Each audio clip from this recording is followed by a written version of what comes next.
Hey, it's Kyle. Welcome to the basement. Thanks for clicking on the video.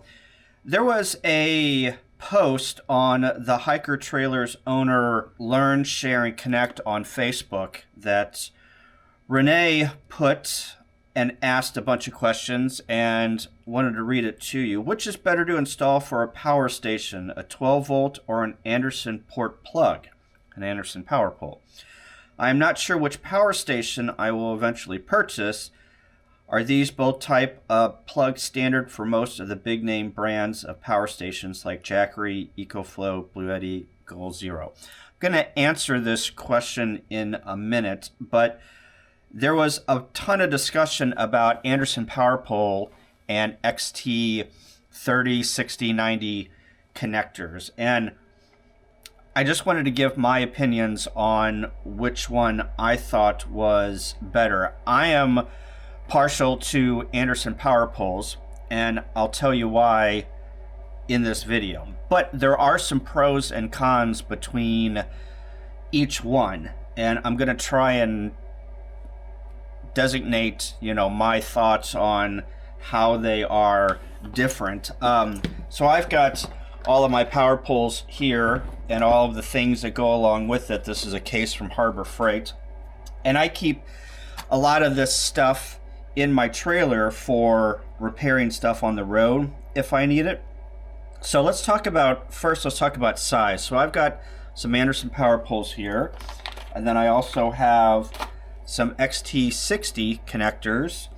Also got a package of XT30 here, and the connector on the Anderson power pole is larger than an XT60, much bigger than the XT30.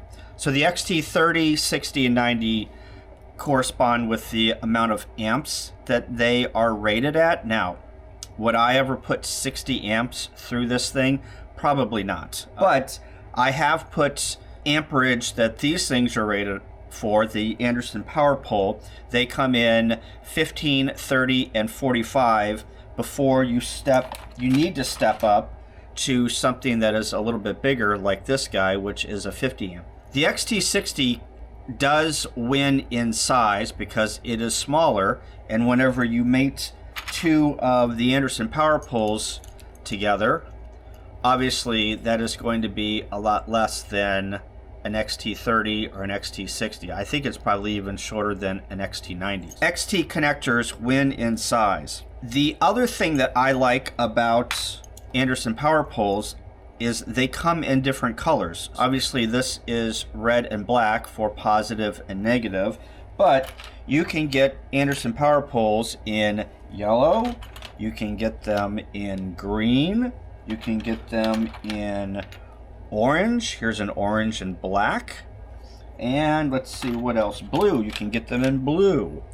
The way that I use my Anderson power poles is I will mate up a black and an orange or a black and yellow and use that for solar. You can take these colors and designate them for different things like solar or 24 volt or something else, maybe control wire. I think you can only get yellow in these XT connectors. Now, you're going to have to troll me in the comments to correct me if you can get different color XT connectors. But the XT versus Anderson power pole, I know exactly which is positive and which is negative. On these XT connectors, I keep forgetting which is positive and which one is negative. There is a flat end and then there is a curved end, and tell you the truth, I don't know which one is which. I'd have to go look it up on the internet. Here on Anderson power poles, I know exactly which one is positive and which one is negative. Whenever you have a cable that might be black in color that has no tracer, like this one, I have no idea which one is positive and which one's negative on this XT connector. The nice thing that I know whenever I see a Anderson power pole is I know that one is the one that goes to the red is positive and the one that goes to black is the negative. You can key the Anderson power poles differently. So the way that you pull these together is I put there's a little bitty A on here. So I put the A that's showing, I gotta put my glasses on my right hand, and I match it up with the A on my left hand, and then they just slide together, just like that. You can also stack them. If I wanted to put another one of these beside it, I could, and slide it in like that. Or I can put it in an up-down configuration, can do that.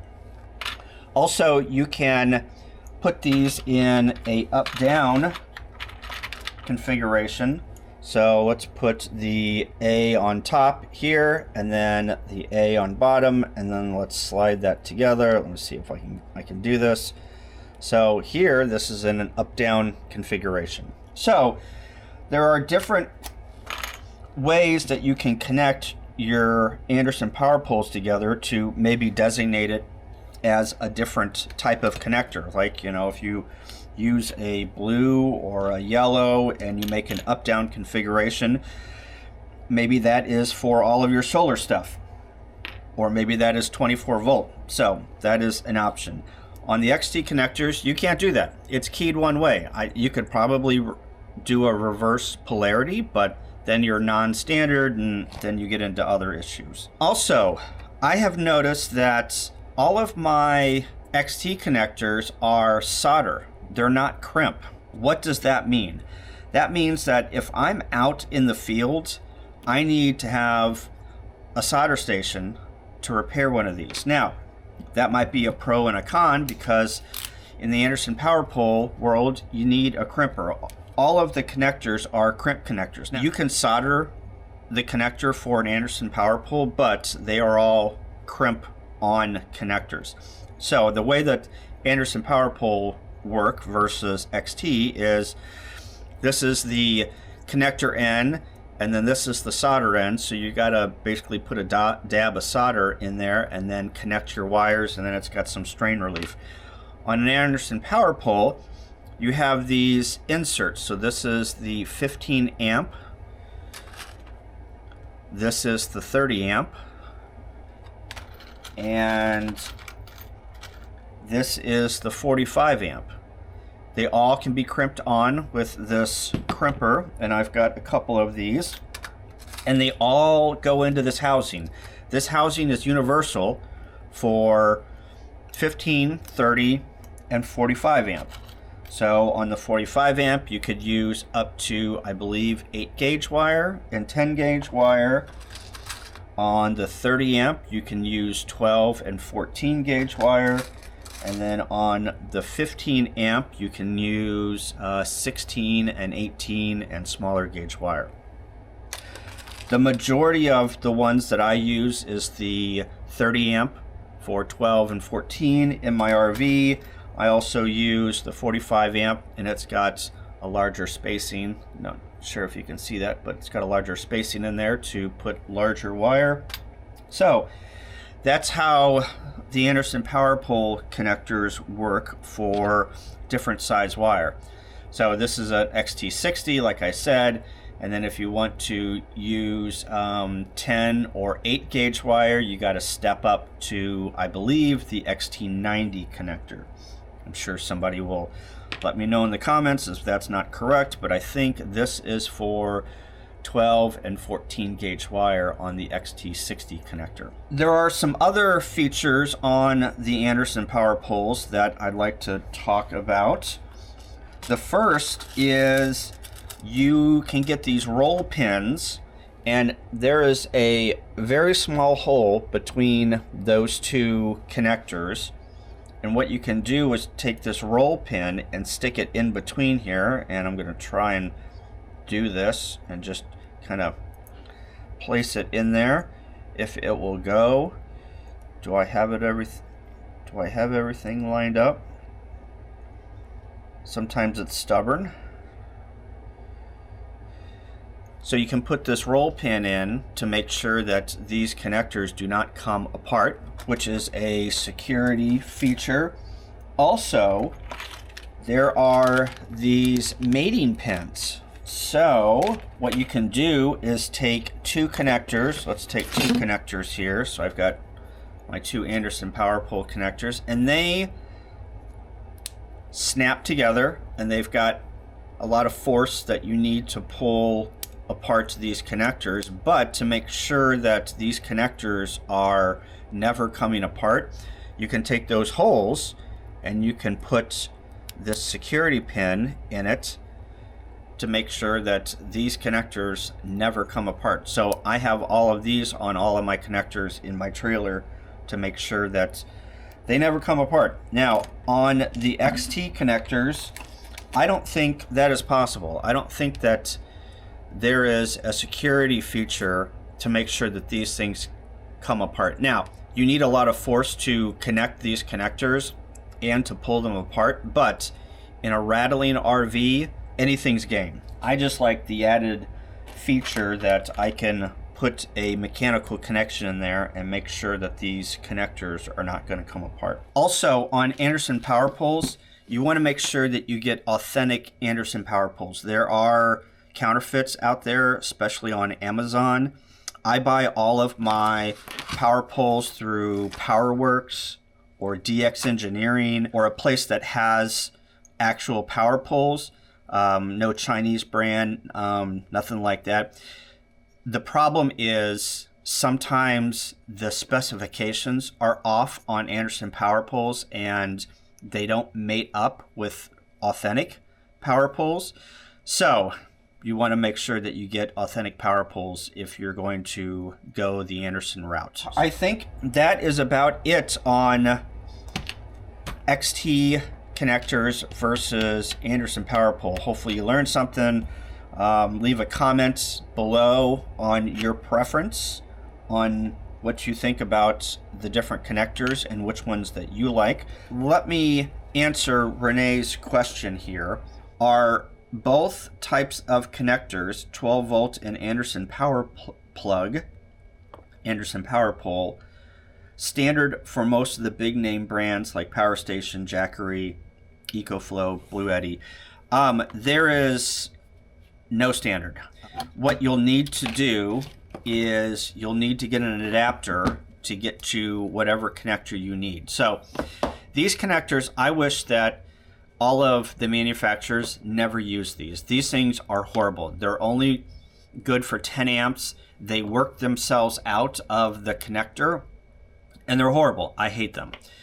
The XT connectors are better. I think a lot of the manufacturers use these XT connectors to get power in.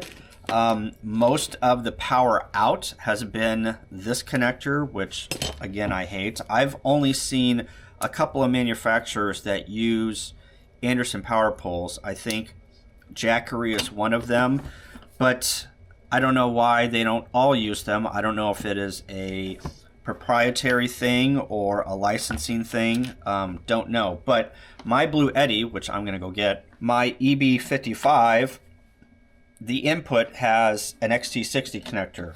The output has a cigarette lighter or a 12 volt adapter, which I don't like. I use this in an emergency situation. This is kind of a last resort. I've run out of power and now I have to use this. Sometimes I don't take this, but what I do use in my trailer, and if you have a little bit of power know-how, you can build your own power station and get a bigger amp hour battery and save a bunch of money. The other thing about rolling your own battery system is whenever the cells in this thing dies, I basically have to throw it away. It's no good anymore. If you roll your own, you can just replace your battery and keep going. So let me go grab my Lucidity power box and we can take a look at that. So this is my Lucidity power box. It has a 100 amp hour battery, Power Queen, in there. If you get a battery these days, it is going to have Bluetooth in it, and it's going to have a BMS, a battery monitoring system. You can monitor your battery from your phone today. So you don't need any other things like a shunt or something else to monitor the outputs and the inputs. The nice thing about this Lucidity battery box, I did a whole video on it. So the nice thing about this thing is you've got these 3 power outputs, USB, cigarette lighter adapter, and Anderson power pole. I swapped these out for what the factory had. It's got Anderson power poles. On one side, it's got a solar charge controller, a 10 amp solar charge controller on this side, which you can plug the solar panel in on your hiker that comes with it. And then on the other side, it's got a 1,000-watt inverter. And this all comes as a kit that you put together, you roll your own, and you put a battery in here, connect it all up, and you're good to go. So this is what I would buy. Again, if I were you, I wouldn't buy a power station because they're overpriced, and after the batteries are done, it's not good anymore. I think you're at the mercy of the manufacturer on what they put on the outside. Now, you can get adapters off of Amazon and, you know, get to the connector that you want, but that's an extra cost. All right, that is about it. Thanks for clicking on the video and watching. Also, comment below if you got a thought on what connector those manufacturers should be using on their power supplies. Again, thanks for watching.